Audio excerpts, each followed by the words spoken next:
Hello student, very good morning to all of you. हमारा next chapter है chapter 3, तत्वों का वर्गीकरण एवं गुणधर्मों की आवर्तिता।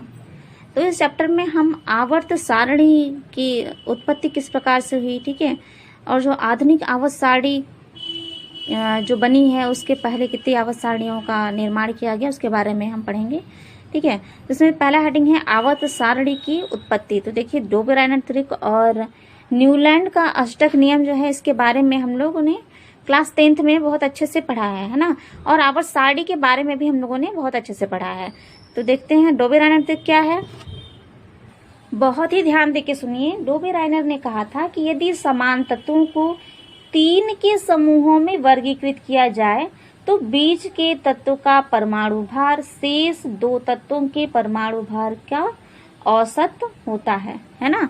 इन्होंने 3 के समूह को लिया था। उनका कहना था कि यदि एक समान तत्वों को 3 के समूहों में लिया जाए तो क्या होता है, बीच वाले तत्व का परमाणु भार, ये जो बीच वाला तत्व है उसका परमाणु भार जो होता है शेष दोनों तत्वों के परमाणु भार के औसत होता है।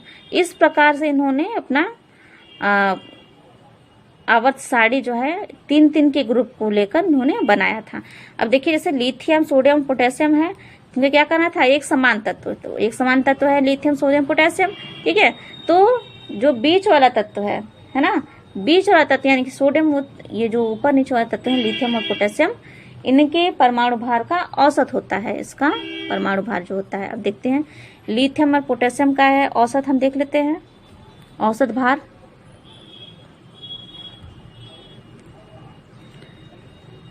देखिए, लिथियम का कितना है, 7 है, पोटेशियम का 39, यहाँ में लिखा, ठीक है।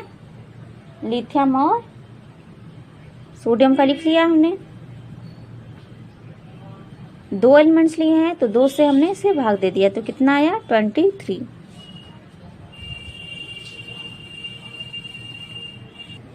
तो डोबेराइनर ने 3 तत्वों का समूह लेकर अपनी सारणी का निर्माण करने का सोचा था, सारणी के निर्माण को।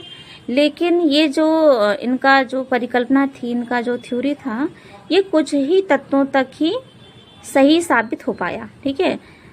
अन्य सभी तत्वों के लिए ये सही नहीं साबित हुआ, तो इस थ्योरी को आगे नहीं बढ़ाया गया।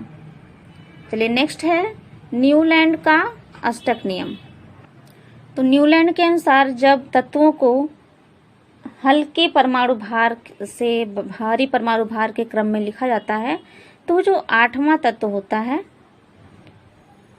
उसका गुण पहले वाले तत्व के समान होता है, ठीक है। न्यूलैंड ने ये देखा, ये पाया कि जब हल्के तत्वों को बढ़ते हुए परमाणु भार के क्रम में लिखते हैं तो हर 8वां तत्व, ठीक है, हर 8वां तत्व जो होता है अपने पहले वाले तत्व के गुणों के समान होते हैं, ठीक है। 8वां तत्व पहले वाले गुण के समान होगा, ठीक है। और इसमें संबंध लगभग वैसा ही होता है जैसे कि संगीत के स्वरों में होता है, जैसे सा रे ग म प ध नि सा, ठीक है। तो सा से स्टार्ट होता है नी तक, उसके बाद फिर से सा पर। तो सेम यही होता है, इसमें भी इनका यही कहना था कि बिल्कुल ऐसे ही जैसे हल्के परमाणु तत्व जैसे कि लिथियम, बेरिलियम है, इससे इसका भारी होगा परमाणु भार, फिर अधिक इस तरह से परमाणु भार को जब हल्के से भारी की ओर जब लिखा जाता है तो जो प्रत्येक 8वां तत्व होता है उसका जो गुण होता है वो पहले वाले तत्व के गुण के समान होता है, ठीक है। इसी को बोलते हैं न्यूलैंड का अष्टक नियम। जैसे यहाँ से देखिए, लिथियम से सोडियम तक, सोडियम क्या है, 8वां एलिमेंट्स है ना, तो इसका जो गुण होगा वो लिथियम के बराबर होगा। फिर उसके बाद यहाँ से देखिए, सोडियम के बाद मैग्नीशियम, मैग्नीशियम जो है यहाँ बेरिलियम से 8वां तत्व हुआ, ठीक है। यहाँ से जब काउंट करेंगे तो 8वां तत्व कौन सा होगा, बेरिलियम। तो मैग्नीशियम और बेरिलियम का जो गुण होगा वो समान होगा। फिर इसी प्रकार से बोरान और एल्युमिनियम का, यहाँ से 8वां ये हो जाएगा, है ना। जब हम बोरान से काउंट करेंगे तो 8वां कौन सा होगा, एल्युमिनियम होगा, ठीक है।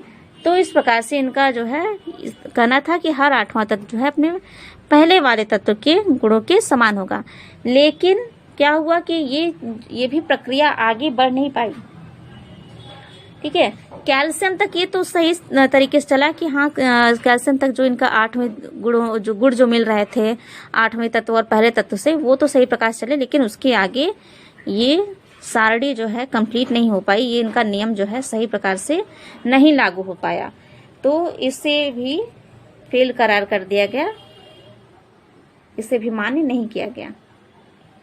तो जिस प्रकार से न्यूलैंड और डोबेराइनर ने आवर्त सारणी की परिकल्पना की थी, इसी प्रकार से कुछ अन्य वैज्ञानिक थे, उन्होंने भी आवर्त सारणी को बनाने का प्रयास किया था, लेकिन वे सभी असफल हुए। ठीक है। इसके बाद फिर आते हैं मेंडलीफ। मेंडलीफ ने भी एक आवर्त सारणी की परिकल्पना की थी। तो आइए देखते हैं उन्होंने क्या कहा था कि मेंडलीफ ने तत्वों के परमाणु भार को आधार मानकर एक नियम का प्रतिपादन किया था, जिसे कि मेंडलीफ का आवर्ती नियम कहते हैं। और मेंडलीफ का जो आवर्ती नियम है, इस नियम के अनुसार क्या हुआ था कि तत्वों के भौतिक और रासायनिक गुणधर्म, तत्वों के भौतिक तथा रासायनिक गुणधर्म उनके परमाणु भारों के आवर्ती फलन होते हैं। ठीक है। इनका मानना था कि किसी तत्व का भौतिक और जो रासायनिक गुणधर्म होता है वो उस तत्व के परमाणु भार के ही आवर्ती फलन होते हैं। ठीक है। यानी कि यदि तत्वों को उनके परमाणु भारों के बढ़ते क्रम में व्यवस्थित किया जाए तो एक निश्चित संख्या के बाद समान गुणधर्म वाले तत्वों की पुनरावृत्ति होने लगती है, और इसी गुण को ही आवर्तिता कहते हैं। ठीक है। समान गुणधर्म वाले तत्वों की पुनरावृत्ति होने को ही क्या कहते हैं? आवर्तिता कहते हैं। मेंडलीफ ने मूल आवर्त नियम के अनुसार उस समय ज्ञात तत्वों को, यानी कि उनके समय जितने तत्व ज्ञात हुए थे, ठीक है, सभी तत्वों की खोज नहीं हुई थी, है ना। मेंडलीफ ने तो बहुत ही पहले आवर्त सारणी की परिकल्पना की थी, तो उस समय जितने तत्व ज्ञात थे उन ज्ञात तत्वों को बढ़ते हुए परमाणु भारों के क्रम में एक सारणी के रूप में व्यवस्थित किया था। मतलब जितने भी तत्व ज्ञात थे उन सभी तत्वों को, है ना। तो इस सारणी को ही मेंडलीफ की मूल आवर्त सारणी कहते हैं।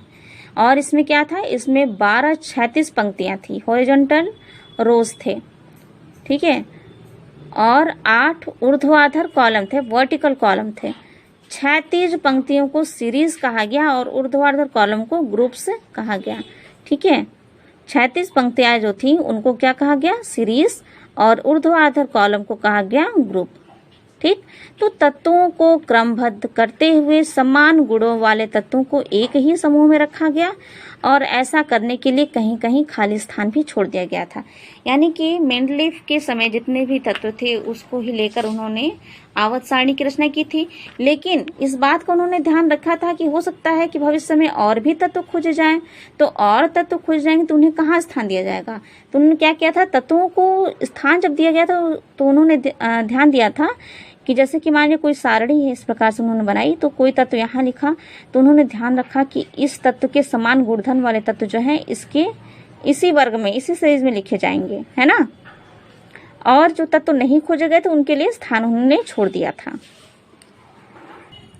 देखिए, जब मेंडलीफ की आवर्त सारणी जो प्रकाशित हुई थी, या मेंडलीफ ने जब आवर्त सारणी का निर्माण प्रारंभ किया था, तो उस समय गैलियम और जर्मेनियम, ठीक है, गैलियम और जर्मेनियम की खोज नहीं हुई थी।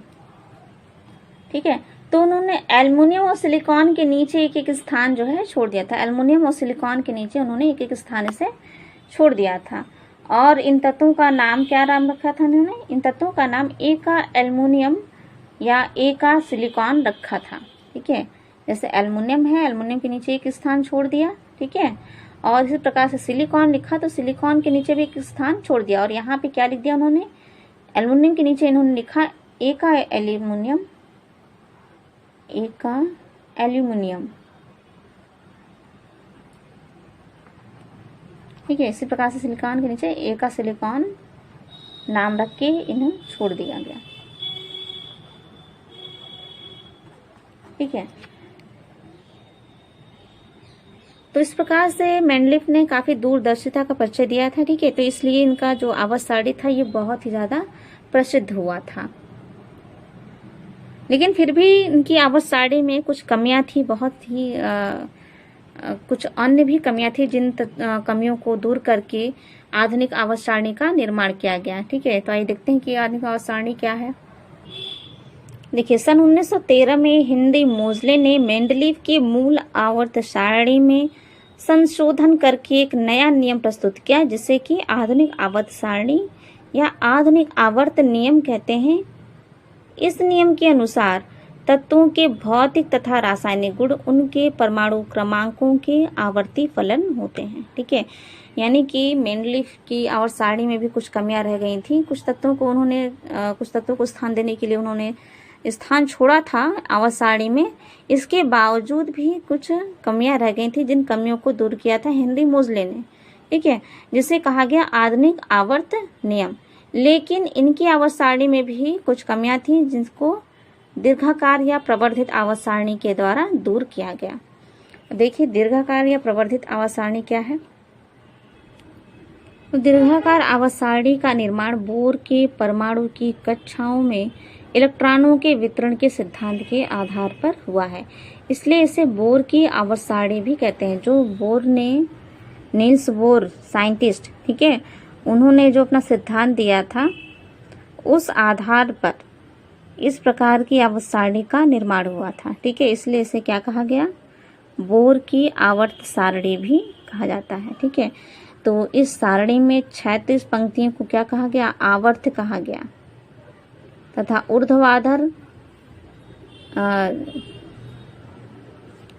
ऊर्ध्वाधर जो क्षैतिज यानी कि ऐसे वाली लाइन जो थी, ठीक है, इस तरह की लाइनें, तो इनको कहा गया आवर्त। और ऊर्ध्वाधर स्तंभों को वर्ग या समूह कहा जाता है। ठीक है, ऊर्ध्वाधर स्तंभ जो थे, इस प्रकार से जो खींची गई लाइनें हैं, इनको क्या कहा गया, वर्ग या समूह।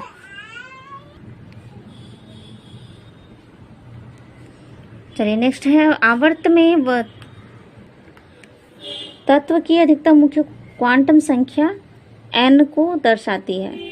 प्रथम आवर्त में 2 तत्व उपस्थित होते हैं।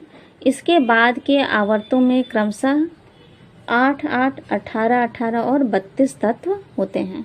ठीक है, प्रथम आवर्त में 2 तत्व होते हैं, उसके बाद इन तत्वों की संख्या जो है बढ़ती जाती है, 8, फिर 18, फिर 18, फिर 32, इस प्रकार से। तो 7वां आवर्त जो होता है वो अपूर्ण है। 7वां आवर्त जो है वो अपूर्ण है, यानी कि 7वें आवर्त में अभी इलेक्ट्रॉनों की पूर्ण रूप से खोज नहीं की गई, इसलिए इसे अपूर्ण माना गया है। ठीक है, और इस आवर्त में भी 6वें आवर्त की तरह तत्वों की अधिकतम संख्या 32 ही होगी, यानी कि 7वां आवर्त अपूर्ण है, यानी तत्वों की खोज नहीं की गई है। फिर भी जब खोज की जाएगी तो इसमें भी इलेक्ट्रॉनों को 32 ही इलेक्ट्रॉन इसमें भी रखे जाएंगे, जैसे कि 6ठे आवर्त में रखे गए हैं। इस रूप में आवर्त सारणी के 6, 6वें तथा 7वें आवर्त के लैंथेनाइड और एक्टिनाइड के 14 तत्व जो हैं वो सारणी के बाहर अलग से दर्शाए जाते हैं, यानी कि 6ठे आवर्त और 7वें आवर्त में 14 तत्व एक्स्ट्रा हैं, जिन्हें कि सारणी के अंदर नहीं दर्शाया गया, इन्हें सारणी के बाहर नीचे की साइड दर्शाया गया है। देखिए, ये आवर्त सारणी का चित्र जो आपकी बुक में दिया गया है ना। तो ये देखिए, यहाँ पे है पहला आवर्त है ना, फिर दूसरा, तीसरा, चौथा, 5वां, 6ठा और 7वां।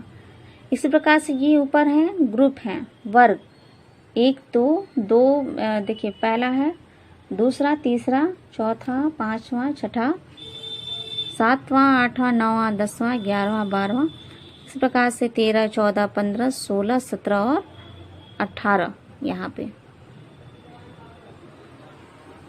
ठीक है, तो ये देखिए पहला दूसरा जो वर्ग है, फर्स्ट ए और फर्स्ट बी, ठीक है, इसको बोलते हैं एस ब्लॉक के एलिमेंट्स। ठीक है, फिर यहाँ से 13 से लेकर 18 वाला जो है, थर्ड बी से लेकर 0 ग्रुप वाला, इसे बोलते हैं पी ब्लॉक के एलिमेंट्स बोलते हैं। ठीक, और ये जो है बीच में आपको दिख रहा है 3 से लेकर 12 तक, ये होते हैं डी ब्लॉक एलिमेंट्स। देखिए ऊपर लिखा भी है डी, यानी ट्रांजिशन एलिमेंट्स हैं। ठीक, और यहाँ जो देखिए लैंथेनाइड और एक्टिनाइड 6वें आवर्त में लैंथेनाइड है, 7वें में एक्टिनाइड है। यहाँ पे स्टार बना हुआ है, यानी कि लैंथेनाइड और एक्टिनाइड में ही 14 अन्य तत्व भी हैं, तो इन्हें हम सारणी के बाहर रखा गया है। और इन्हीं लैंथेनाइड और एक्टिनाइड एलिमेंट्स को ही क्या कहा गया, एफ ब्लॉक एलिमेंट्स।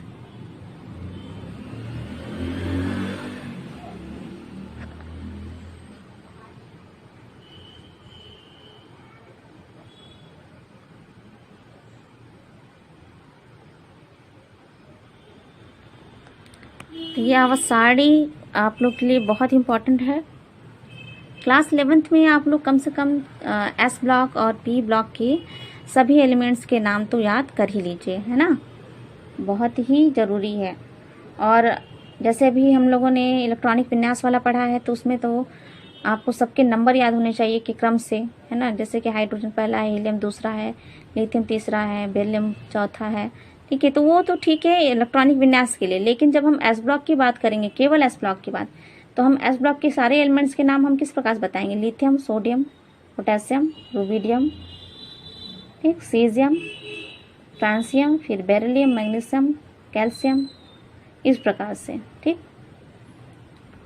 और जब पी ब्लॉक एलिमेंट्स की बात होगी तो हम इस तरह से बताएंगे कि 3rd बी में ये एलिमेंट्स हैं, 4th बी में ये हैं, 5th बी में ये हैं पी ब्लॉक के, फिर पी ब्लॉक के 6th बी में ये एलिमेंट्स आते हैं, 7th बी में ये, और 0 ग्रुप में इतने एलिमेंट्स आते हैं, ठीक है।